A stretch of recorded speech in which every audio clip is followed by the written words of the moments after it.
meus welen, oh, biswas mouse gemen da. Chocando van der vappe brehirei di tulla di denno. Chocando van der vappe brehirei di tulla di denno. Chocando van der vappe brehagando se velle crea. Oh, biswas jampes marse dan meus welen, oh, biswas marse gemen da. Oh, biswas jampes marse dan meus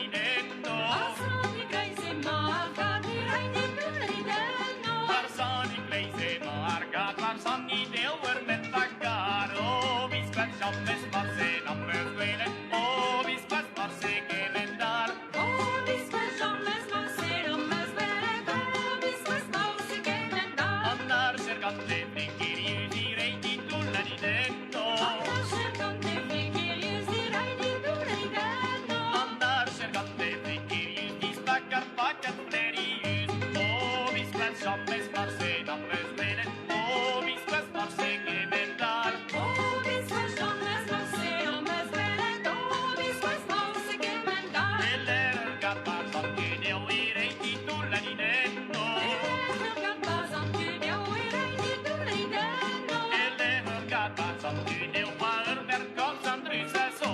Oh, vispas jammes marse